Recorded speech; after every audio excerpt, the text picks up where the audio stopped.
John Williamson. I'm the Chair of the Public Accounts Committee. Welcome to meeting number 32 of the House of Commons Standing Committee on Public Accounts. Pursuant to Standing Order 1083G and the motion adopted by the Committee on October 4th, 2022, the Committee is meeting today to undertake a study on Report 2, Greening Government Strategy of the 2022 Reports 1 to 5 of the Commissioner of the Environment and Sustainable Development. I'd now like to welcome our many witnesses. It's nice to see you all here. From the Office of the Auditor General, Jerry Del Marco, Commissioner of the Environment and Sustainable Development.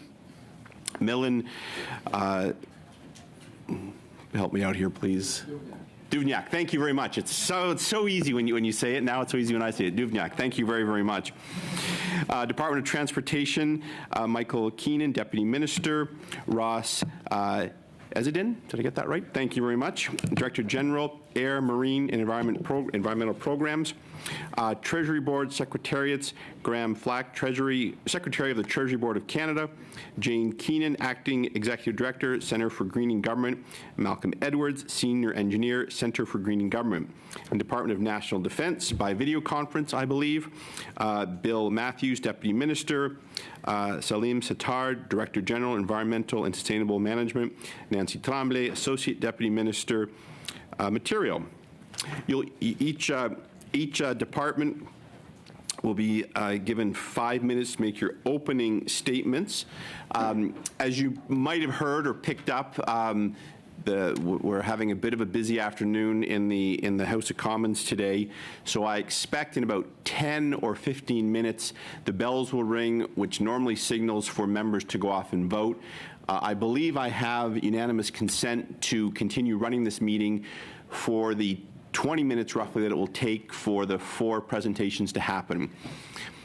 Instead of keeping you here at that point, I'm going to excuse you all, and we'll have to have you back at another time, perhaps as soon as next week, for a round of question and answers. I think that's a better use of your time than keeping you here for the 30 to 40 minutes that it could take to vote, probably closer to 30, and then have a very short question and answer that might have to be extended anyway. So is that okay with everyone? Good. Okay, thank you very, very much. Mr. Del Marco, if you could begin, you have 5 minutes for opening remarks. And thank you. It's good to see you again, sir.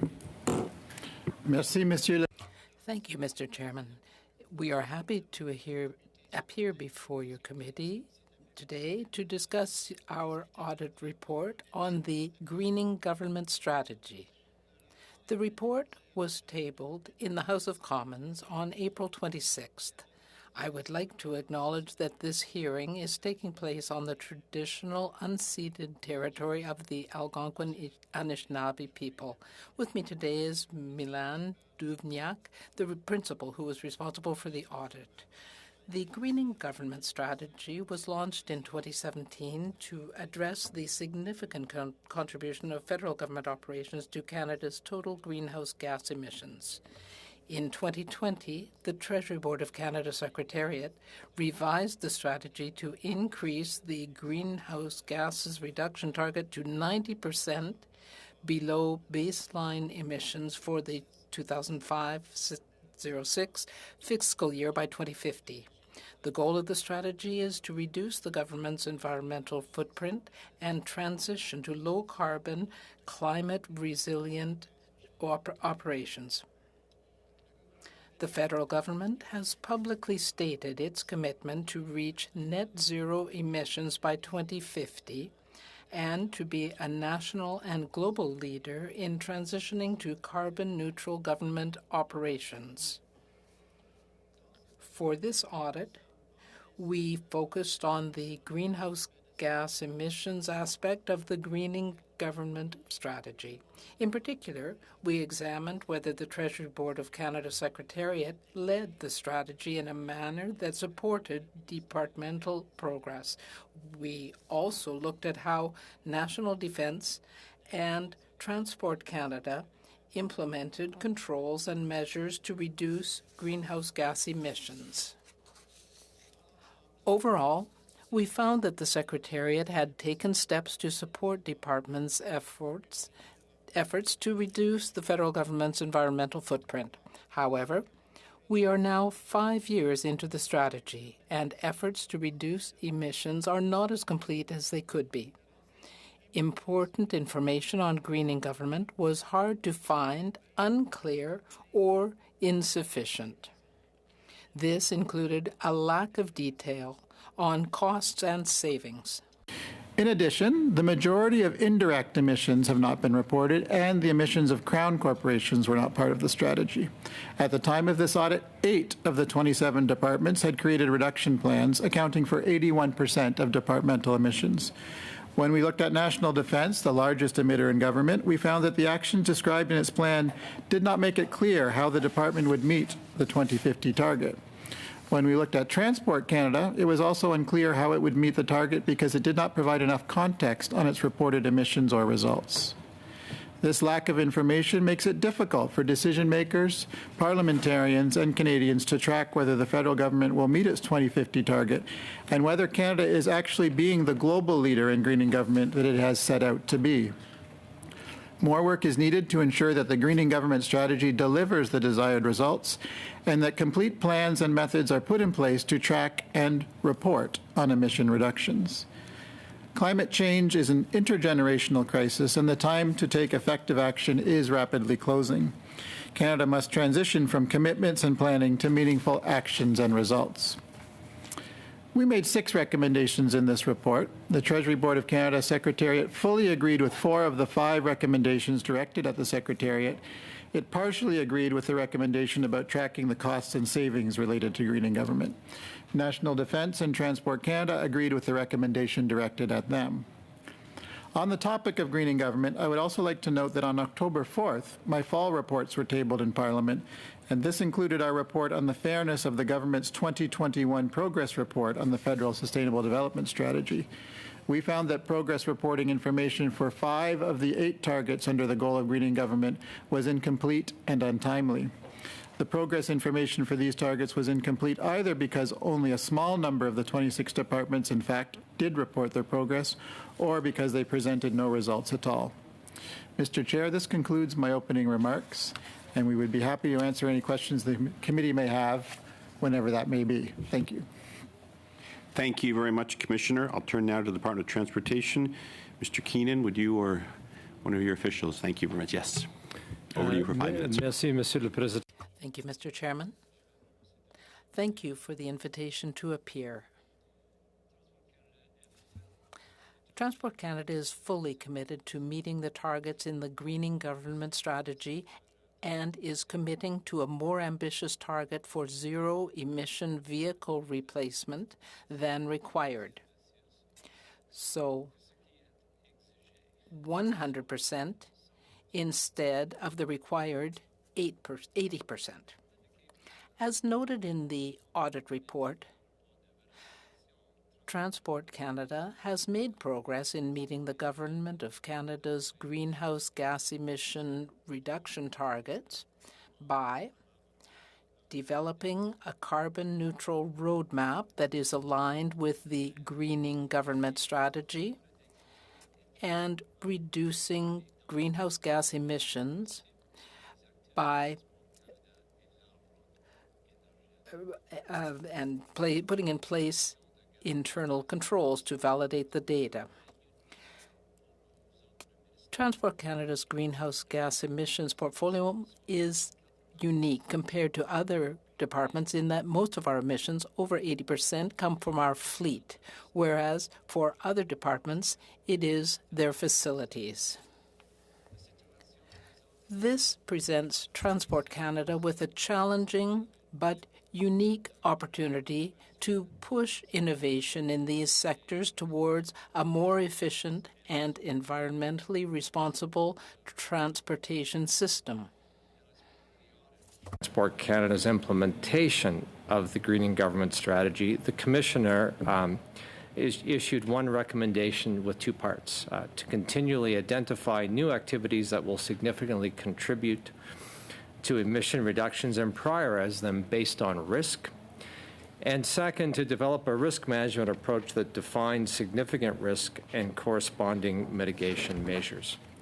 Now, TC has accepted this recommendation in both parts, and the department's carbon neutral roadmap, which was originally developed in 2018, is now being updated. The purpose of the roadmap is to set out a plan for how the department intends to reduce its GHG emissions over the next 30 years and meet the requirements of the greening government strategy by identifying activities, measures, timelines, milestones, and projected investments, and the estimated reductions that will come from all of them from TC assets.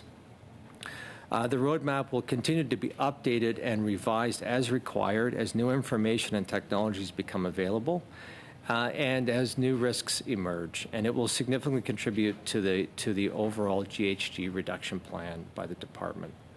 We also agree that having a mechanism in place to identify, measure, and manage significant implementation risks. And to this end, our risk management framework is currently being developed to support the prioritization of resources and to respond to the risks as they do emerge as part of the carbon neutral roadmap of Transport Canada. In closing, our department is firmly committed to continuing this work to greening how we do business, reducing our GHG emissions, and taking the necessary steps to ensure we protect the environment and reach our targets as we move forward. Thank you very much. Thank you very much. I'm just going to, for the record, just confirm that I have unanimous consent to proceed through the next witness. I don't want to interrupt him or her during his remarks, so I'll be able to proceed once the bells go in a few minutes. Okay, thank you very, very much.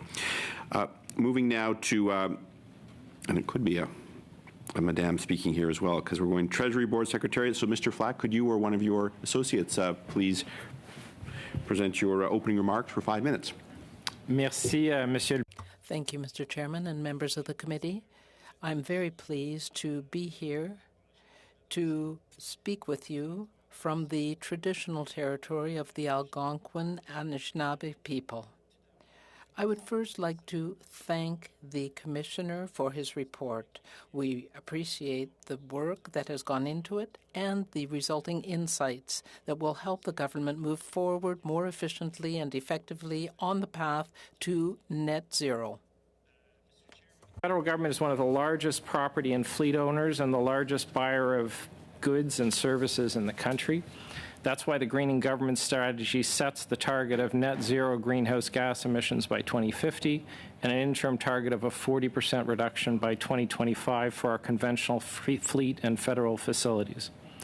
Within Treasury Board Secretariat, the Centre for Greening Government leads and coordinates the strategy across departments and agencies that own the buildings and fleet and procure the goods and services.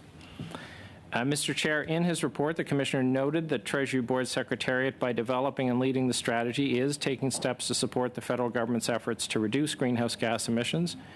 He also found that the Treasury Board Secretariat provided departments with useful guidance and tools to help them develop emissions reductions plan and report on their results. However, we all agree that more work is needed. Climate change is an ongoing and evolving effort, and it's important that we always review our approach and seek opportunities for improvement. To that end, we welcome the Commissioner's recommendations to enhance our approach to implementing this greening government strategy, and you'll see our action plan in response to those detailed for the committee with precise dates around when we propose to meet the objectives. The one area where we differ with the Commissioner is on the notion that we have not developed an approach to tracking costs and savings. We have a robust approach to implementing the greening government strategy that is cost-effective and uses an approach similar to that used in other jurisdictions to measure and evaluate the greening expenditures up front before the project starts. The Centre for Greening Government uses life cycle costing analysis and total cost of ownership methodologies to inform decision makers on the best value options to decarbonize government operations. In fact, this approach we've taken has resulted in governments in Canada and abroad reaching out to us to get more information on the costing methodology we use.